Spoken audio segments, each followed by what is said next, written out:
What's going on YouTube? I don't know if you guys heard of Joy Taylor. She's what do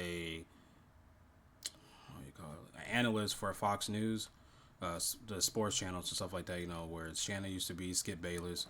So apparently, allegedly, that she's been sleeping around to get to the top. So this guy Jason Whitlock worked with her, and he's gonna put insight on what happened or what his side has happened. There's more stories to it.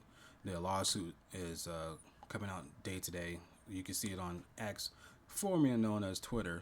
But we're going to hear his side and see what's going on. And then I think we're going to look at Jason Wiley. I think that's his, no, some Wiley. I forgot his name.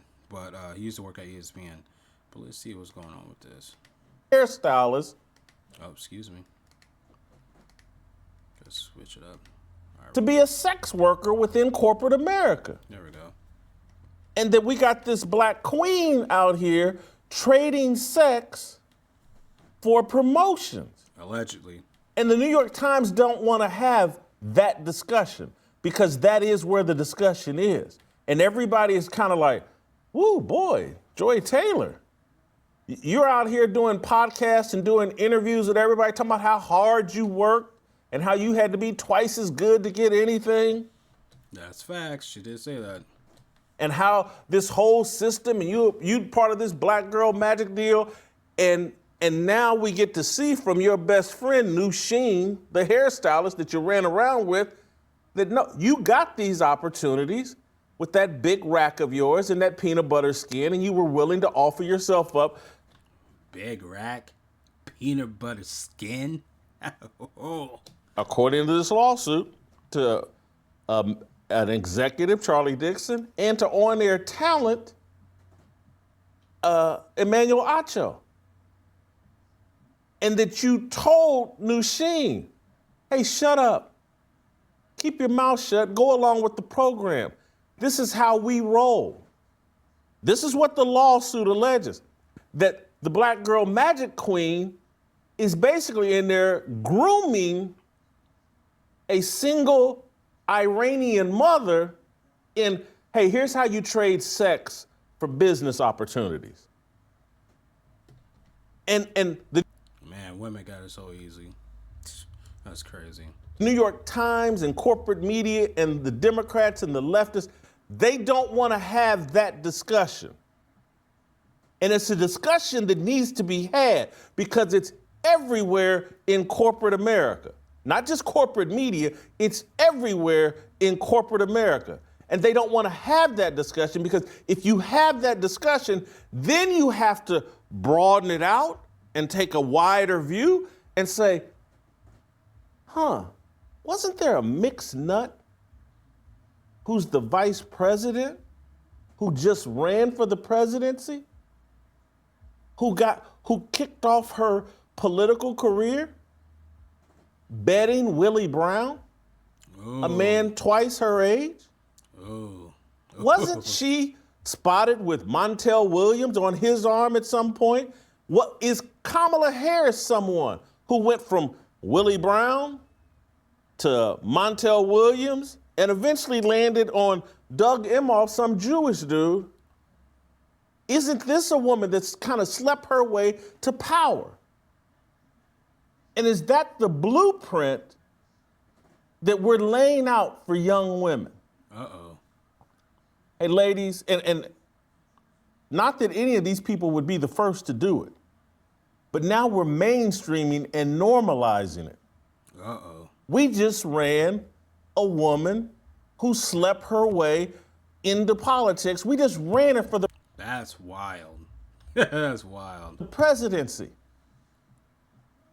And now we're looking at a lawsuit where a single Iranian working mother is saying, hey, I had a mixed race lady that was grooming me and explaining to me, hey, here's how you use a big pair of cans and no morals to move up the corporate ladder. You don't need to be qualified. You don't need to work that hard. You can just bang someone, and then in the lawsuit it says, this is according to her friend, that when push comes to shove, I will accuse this executive of forcing himself on me.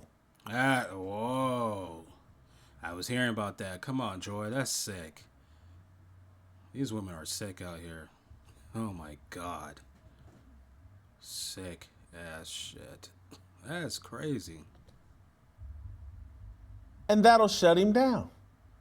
And then as you walk through her career path at Fox Sports, which I spelled out yesterday, they wanted her on my show originally. I was like, nah, bad match. And people have got all upset with me for talking to you guys in a straightforward manner. That I'm spelling it out to you in a way that I hope everyone can understand. And for those of you that are disappointed with the way that I spelled it out, and particularly if your objection is like, hey, as a Christian, Jason, choose better language. I'm going to apologize to you that are sincerely feel that. But I'm going to double down and stand on it because in this moment, that type of raw commentary is necessary so that the point lands with everybody. I don't think saying that Joy Taylor has a big rack, I don't think that's profane, in my opinion.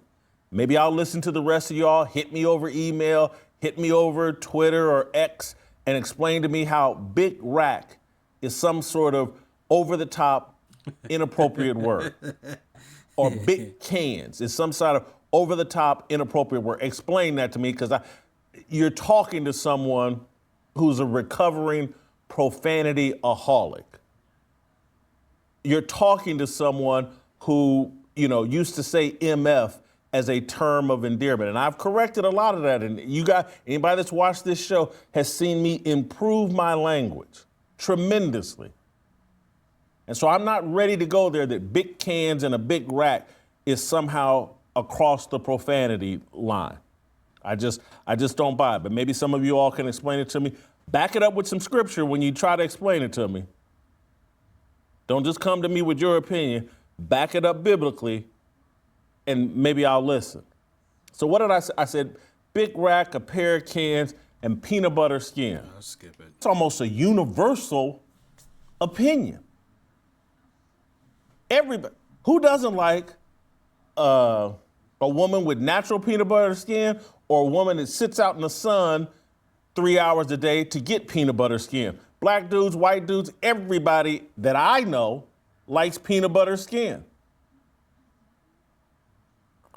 I just don't see this as some sort of, oh my God, and I've read or I saw it over social media. I was trending, Jason Whitlock faces backlash for sexist comments and inappropriate comments about Joy Taylor. Joy Taylor,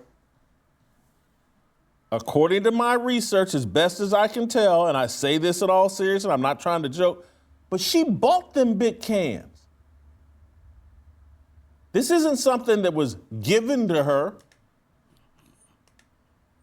and there was nothing she could do about it. She wanted big cans.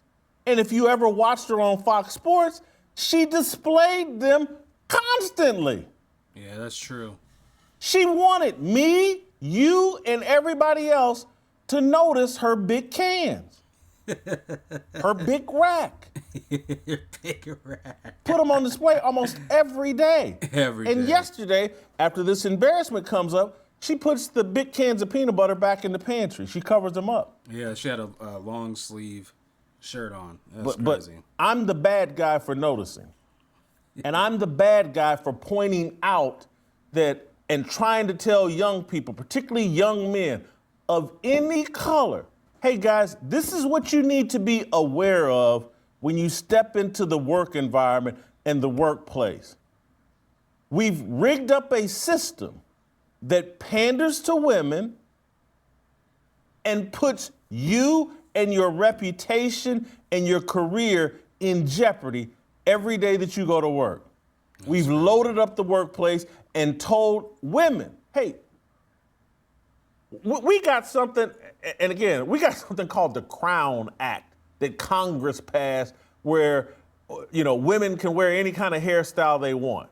This is all this pandering to women. You can get sued for somebody comes in with a crazy hairstyle and you say something about it, you can get sued. Bottom line, what they're trying to reinforce is women can come to work dressed any way they want. If they want to distract the entire office by wearing a bikini to work, you just have to deal with it. And I'm trying to tell young men, here are the consequences. That's enough. Yeah, we get it. Let's see what else is going on. He said something else.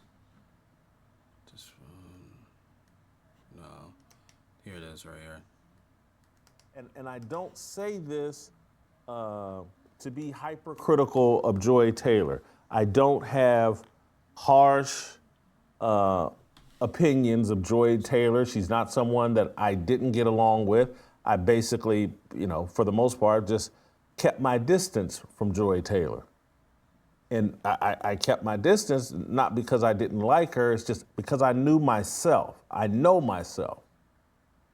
I know what I'm capable of. And that big rack of hers that she showed off constantly. Big rack. It's just, and that peanut butter skin with that big rack. Like, Jay, keep your distance. That's going to get you into trouble. Oh, my God. And so that's what I did. I kept my distance. Oh, let's see what the comments say.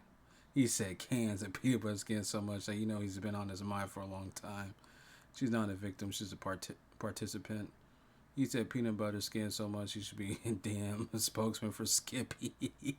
Come on, man. Let's be real. Molly and Joy are not ESPN for their takes. They're eye candy.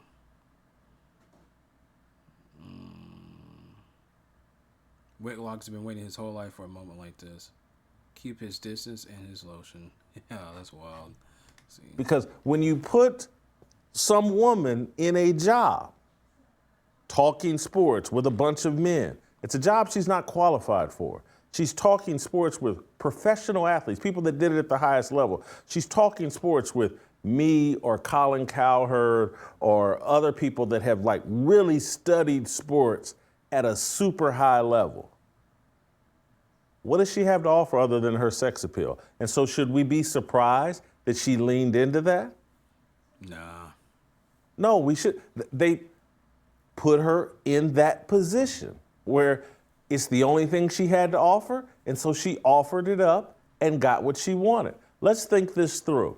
As if you go into the lawsuit and the things that Noushin says and the way she says things played out, Joy Taylor was some sort of fill-in talk show host down in Miami who, people in Miami kind of knew who she was. I think she may have had some association with Dan Le Batard or whatever, but she hadn't taken Miami by storm as a radio talk show host. She was a little extra, attractive girl, Jason Taylor's sister. Hey, let's put her on radio. But she hadn't really done anything. But somehow, she's qualified to be the host of Undisputed, a debate show between Skip Bayless, who, like him or not, was an accomplished sports journalist for a time, and a Hall of Fame football player in Shannon Sharpe. Shannon Sharpe reached the top of the sports industry. Skip Bayless reached the top of the sports media industry, and Joy Taylor had done some radio work down in Miami. That's crazy. What does she have to offer? So how does she get that job? How does she even get that opportunity? Because she's got a big pair of cans, and she's, according to Noushin, she's willing to let people enjoy those big cans of hers. That's crazy. I think that's enough right there, but that's part one. We're going for part two because somebody else was talking more about what was going on the lawsuit. But if you enjoyed this video, give this video a thumbs up, share this on social media platforms, comment down below. My name is Kale Sounds, and you're hearing this breaking news. This is crazy. There's more to it. Until then, peace.